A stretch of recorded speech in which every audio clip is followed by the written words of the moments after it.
Diego, o budismo na política, ele é de direita ou de esquerda? Esse aqui é um tema polêmico e eu vou falar sobre ele hoje. Seja bem-vindo, seja bem-vinda, esse aqui é o canal Budismo Descomplicado, eu sou o Diego Esperandil e nesse vídeo eu vou falar justamente sobre a posição política do budismo e se é que ele tem, ok? Fica comigo até o final e depois eu quero saber o seu comentário sobre esse tema. Onde surgiu esse tema? Surgiu porque eu estava fazendo uma enquete sobre polêmicas no Instagram. Diego, que Instagram? O Instagram da loja Body Store. Se você não conhece, é a lojinha, né, a loja de artigos budistas para a linha de Nichiren Daishonin, né, que eu sigo e que eu tenho essa lojinha. Então, segue a gente lá, porque sempre tem coisa legal lá também, tá? @livraria Body Store, BODHI Store, STORE, ok? Então vamos lá, eu joguei lá nos stories, então sempre fica ligado lá.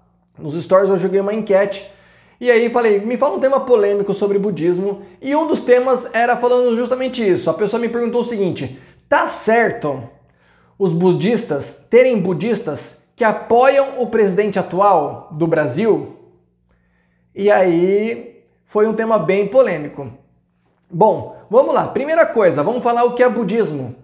Budismo, ele é uma religião e também uma filosofia de vida, onde prevalece majoritariamente a dignidade da vida.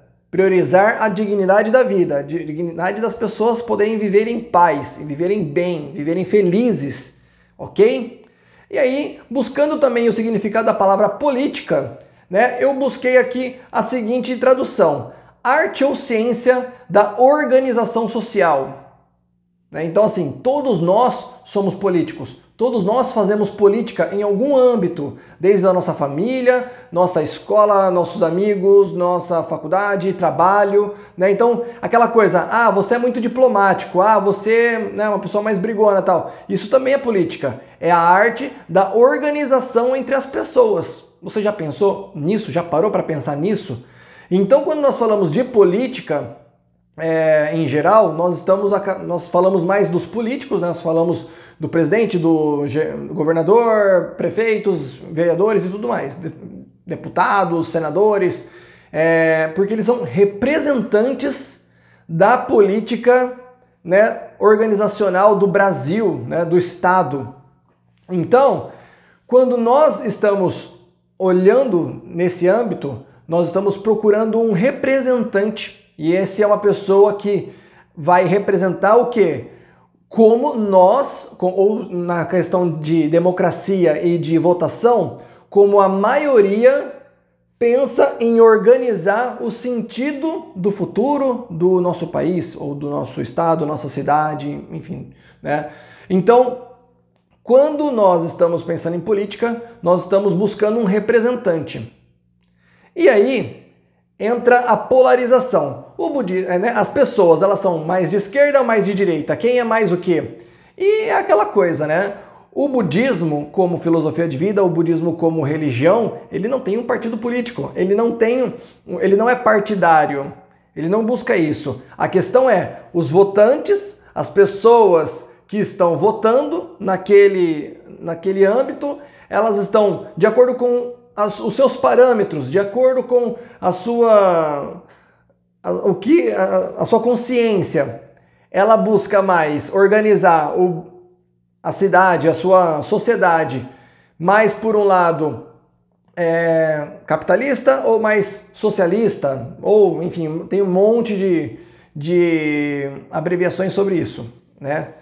E fica à vontade, é o que você realmente quiser, né? Mas entra a polêmica.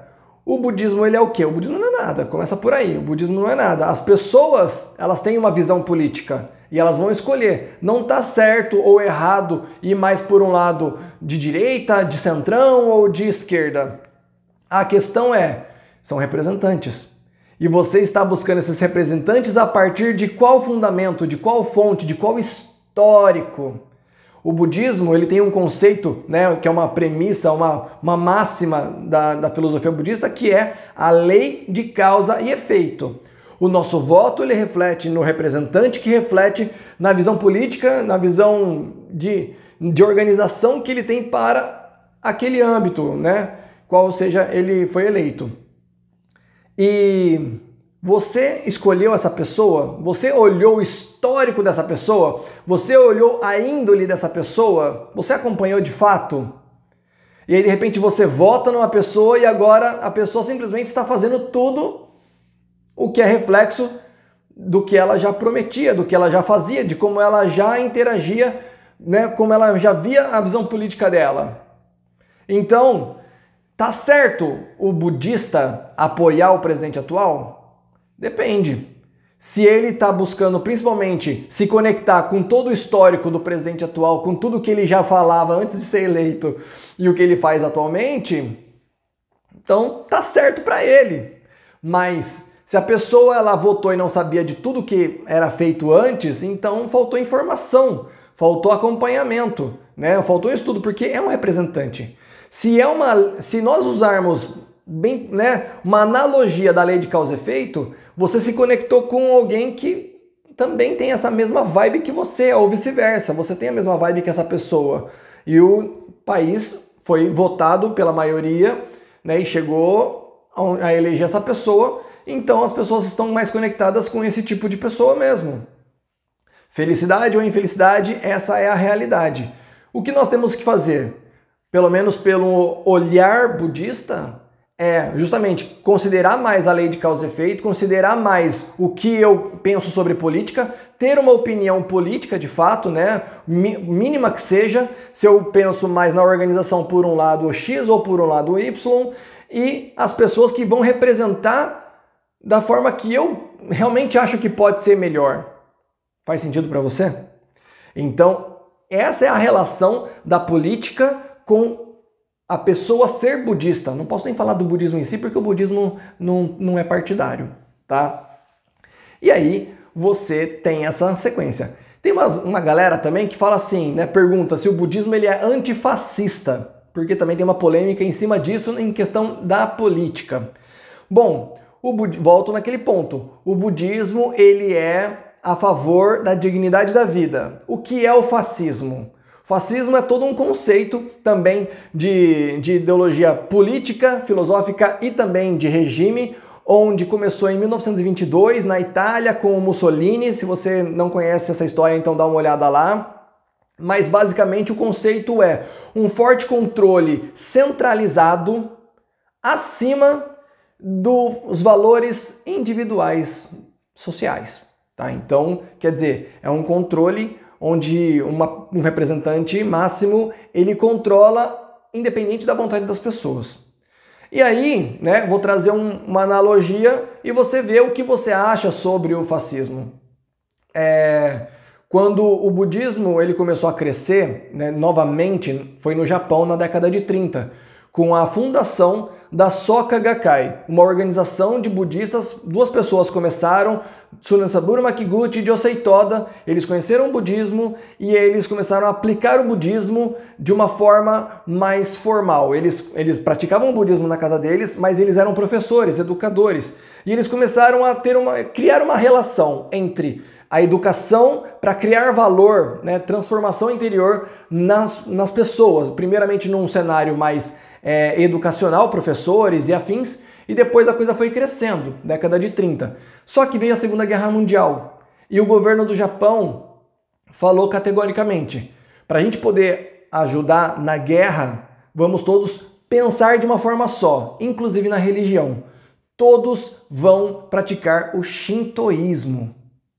Se você não quiser praticar o shintoísmo e você falar que você é de outra religião, então pratica a sua religião praticando o shintoísmo. Se você não quiser, então você vai ser preso. Ser preso e, enfim, interrogado até você mudar de ideia, tá bom? E aí, várias pessoas, a Soka Gakkai já tinha em torno de 3.000 afiliados, e aí foi muito forte isso no Japão, muita gente renunciou à sua fé, e duas pessoas, na verdade mais de 20 pessoas falaram, não, nós somos budistas, praticamos o budismo Nichiren Daishonin. E aí elas foram presas. Foram presas, interrogadas, né, pressionadas a mudar de ideia. A grande maioria mudou de ideia para não ficar preso. Josei Toda e Tsunetsuburo Makiguchi, que eram os fundadores da Soka Gakkai, né, da propagação do budismo ali, ficaram ainda com a sua opinião e ficaram presos. Tsunetsuburo Makiguchi, dentro de 2 anos ele faleceu, porque já estava muito idoso e tinha uma condição de saúde muito frágil ali dentro da prisão e faleceu ainda em prisão. Acabou a Segunda Guerra Mundial com 2 bombas nucleares, né, de Hiroshima e Nagasaki. A Segunda Guerra Mundial acabou, principalmente por causa desse fator aí, né? Junto com a Alemanha, onde Hitler também morreu.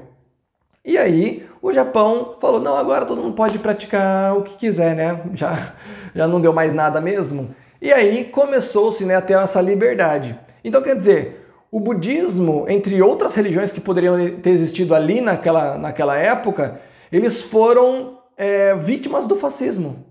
Vítimas de uma centralização onde estava acima da vontade individual social. Então, assim, o que você acha sobre isso? E o que você acredita que pode acontecer onde, mesmo morando no Brasil pelo menos, onde já tem dentro da Constituição uma premissa de um Estado laico, já é protegido por Constituição, né? Um Estado laico, onde as pessoas podem praticar o que quiser. E aí, de repente, você vê uma ideologia onde fala que é Deus acima de todos. Então, assim, respeitando a religião em si, mas dentro de um Estado laico, não tem que ter um Deus acima de todos. Faz sentido para você? Então, a ideologia de fascismo, ela é muito forte, né, querendo entrar, né, nas frestinhas, onde você vê dentro do Senado, por exemplo, uma bancada religiosa evangélica. Né? Por que então não tem uma bancada budista?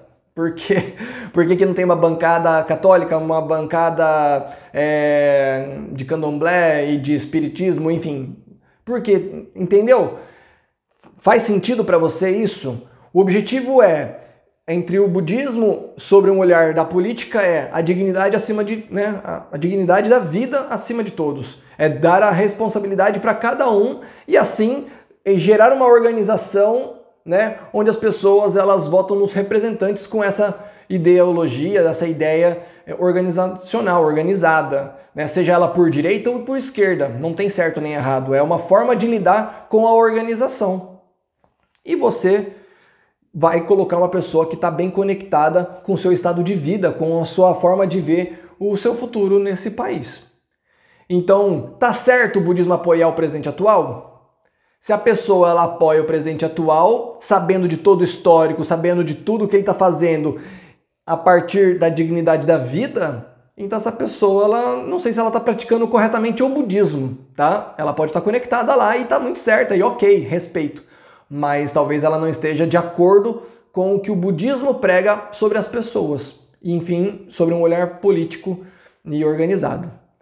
Não sei se eu falei tudo, se eu não falei, então já coloca aqui um comentário, se você gostou dá um joinha, se inscreve no canal, aperta o sininho para sempre ser o primeiro e a primeira a receber os conteúdos. Se não gostou também, me fala aqui nos comentários para a gente poder dialogar um pouco mais, beleza? Da minha parte é só, muito obrigado e tchau, tchau!